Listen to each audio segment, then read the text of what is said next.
Hi guys, and welcome to our channel.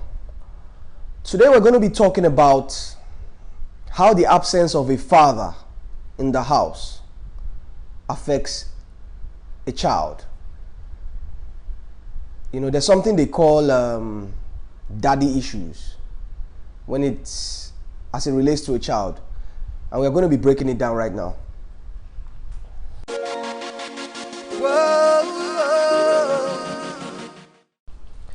Well,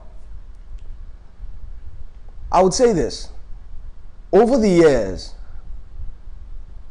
the importance of a father in the household has experienced a consistent and constant decline. Fathers are seen as dispensable, as like things or people who can be done without. But we're beginning to see that not having a father in the house is having a negative effect on the children, most especially the female child. And for this video in particular, I'm going to be talking to the guys directly, not the ladies, the guys, the men. We're going to be talking to ourselves.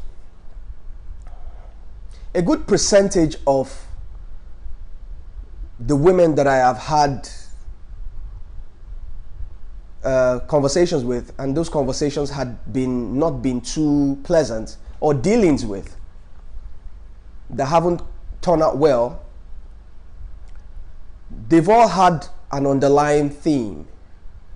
And one of the key things that keeps coming up is the absence of a father in the house.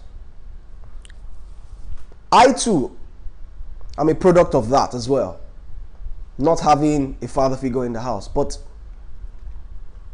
what I want to do in this video is to tell you and show you the kind of effect it would have on its children, and most especially the female child.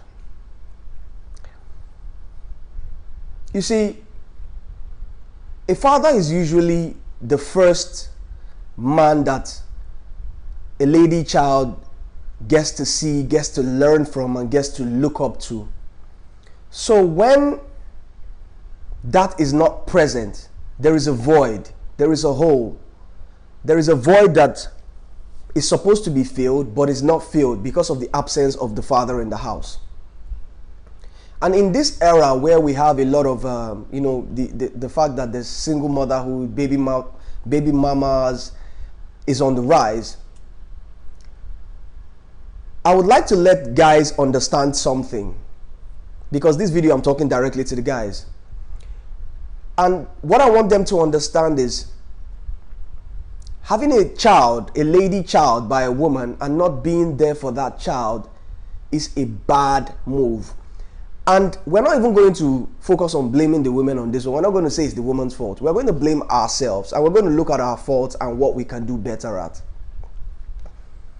First things first is this. I see a lot of men have children by women, and then they complain that those women are no good, that those women are terrible, they are this, they are that, they are that, they are that. But then you've had a child by that woman has had a child for you. Obviously, there were some signs that you obviously ignored and went ahead to impregnate this woman. And this is where accountability comes in.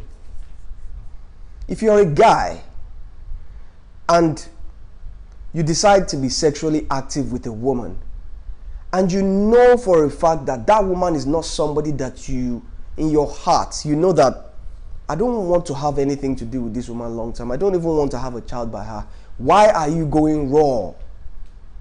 Why are you going raw? Why are you giving these women your seed? These women that you claim to not be good enough, these women that you claim or that you say are psychopaths, that are crazy, that are mad, why are you going raw? There's a reason why I myself don't have a child yet. Because for the life of me, I will not plant my seed in the womb of a woman who is toxic or who is crazy or who I feel in my heart is not good enough to raise a child. I won't do it. The truth of the matter is there's not a lot of decent and good women out there. Most of them have one problem, one trauma or the other. And this is why I said, guys, let's have a conversation about this. Yes, I know you want to sleep with certain women, you want to have certain kind of situations with certain women, but if you know that this is not a woman that you want to ever impregnate, why are you going raw? Why? I met an 18-year-old. 18, was she 18 or was she 19? I think she was 19. When I went back to the university I graduated from. The girl was a final year student. So I was having a conversation with her. And then she was telling me that, her father is not in the picture, and that her father and her mother are separated, but her older sister is pregnant and has a child already for a man, and the man has absconded. And it just seemed like a whole lot of mess, a whole lot of problems. But when I dug deeper, I found out that that girl has a lot of unresolved trauma, unresolved issues. At 19 years of age, she's already having all those issues. And those issues stems from the fact that there is no father in the house. The mother must have definitely poisoned her mind and told her certain things, whether they are true or not. And which is what is reflective in the elder sister getting pregnant and now having to raise that child by herself. A girl that has no job, has nothing she's doing. We are raising a child. Yes, we all know women are irrational and blah, blah, blah. Yes, we know. But this is strictly for the guys. If you know that this woman is not good enough to carry my child, at least protect yourself. Because what you're doing is, if that woman is in quotes, not good enough, and you impregnate her and then she has another daughter, what you're doing is that you are continuing that vicious circle. That vicious circle of raising and bringing to this world the same kind of thing you are saying you don't want. A lot of women now are facing a lot of damage or have been damaged by this fact. And I know a lot of them, sadly. Which brings me to another point. A good number of the women that have had good situations with, good conversations with, good relationships with, most of them have fathers in the house. Most of them love their fathers. Most of them have a good relationship with their fathers.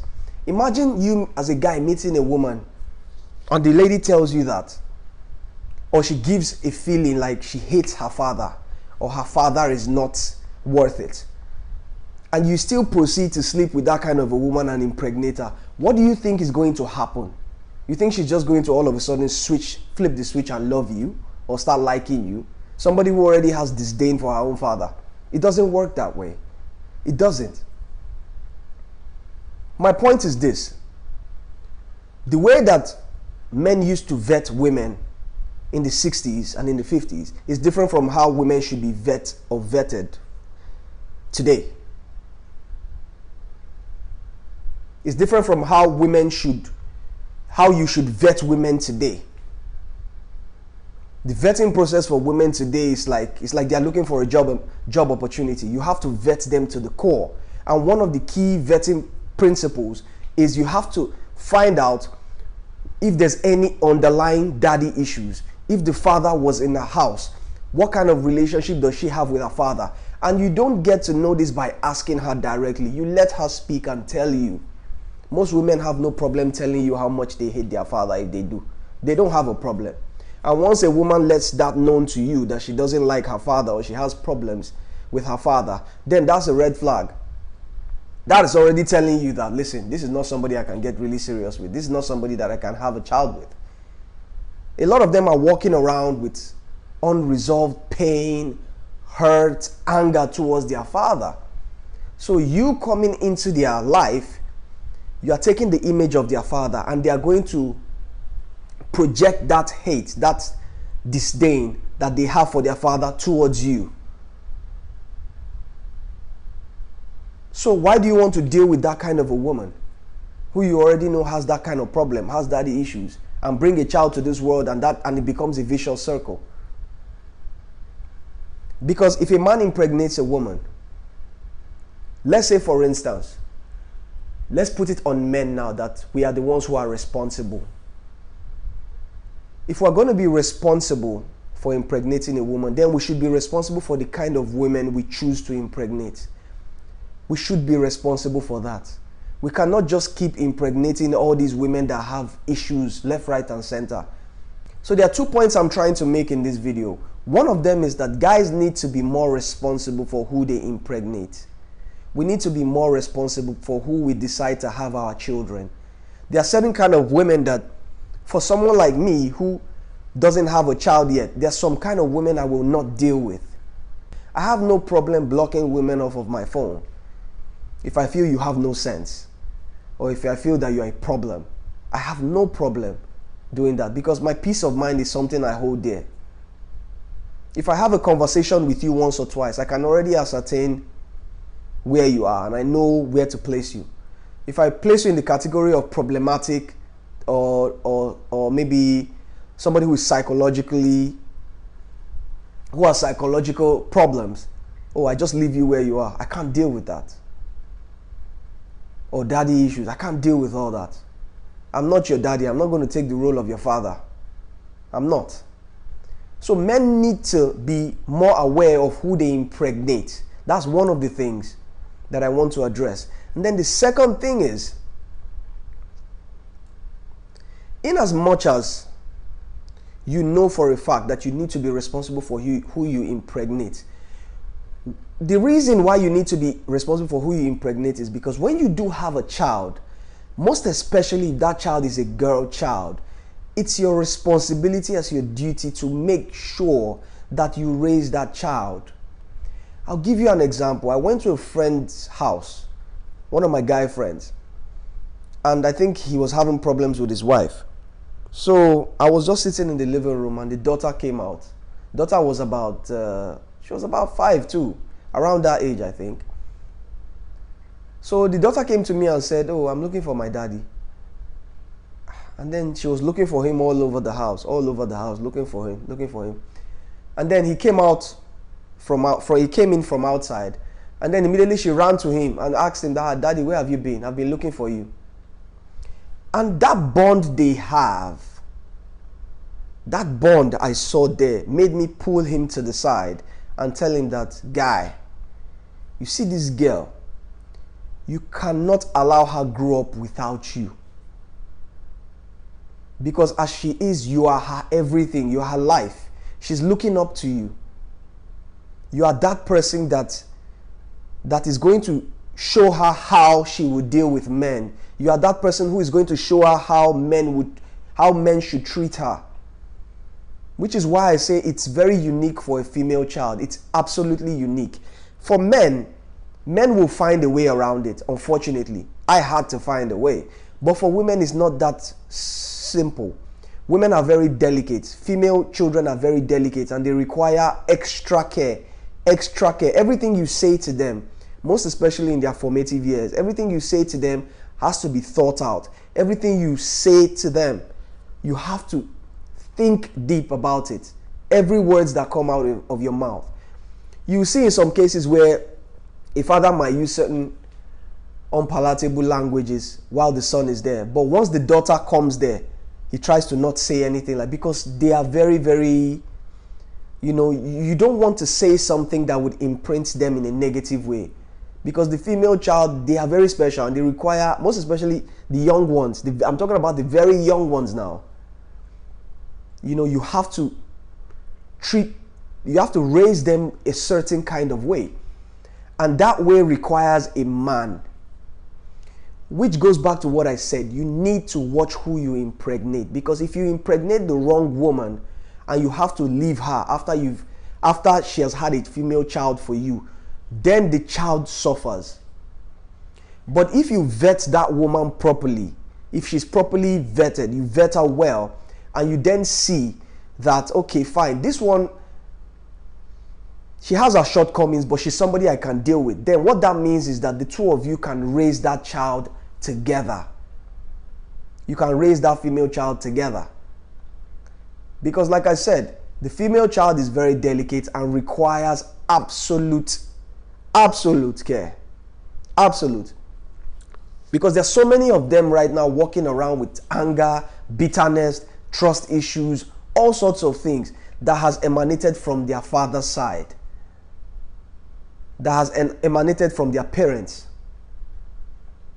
And another thing is, I wonder why parents allow their children even see their problems. You are traumatizing your child. If I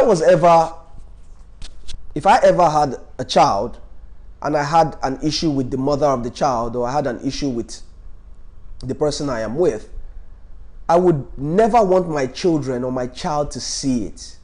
I would never want my girl child to see that. I would never.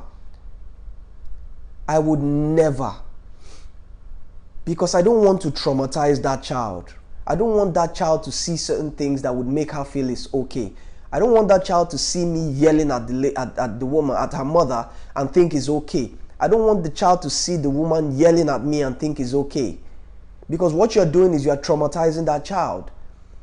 Which is why the woman you decide to impregnate, you have to vet that woman. Vet her like she's looking for a government job. And this is where accountability comes in from the men's side. You can't just stick your thing in anybody and impregnate anybody. No.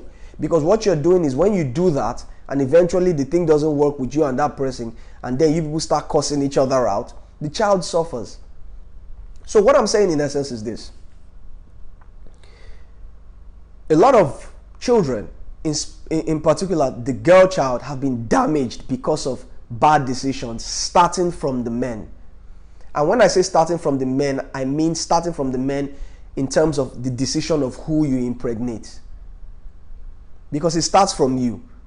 A man decides who he's going to sleep with, while a woman decides if she wants to have a child. I say it again. A man decides who he's going to sleep with, but a woman decides who she's going to have a child with. So as a man, the duty of responsibility is on you to pick and choose wisely after properly vetting that woman, to be sure that, one, this woman is not a psychopath. She's not a crazy person. She's not disrespectful. She's not somebody who is going to raise a child that is terrible.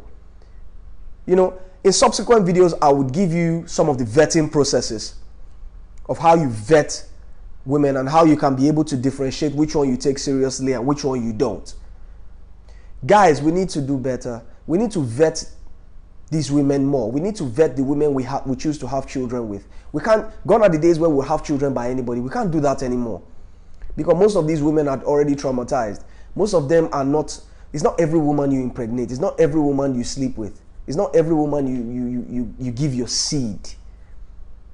You should hold your seed to yourself. Hold your children to yourself, because that's your life. That's your next generation.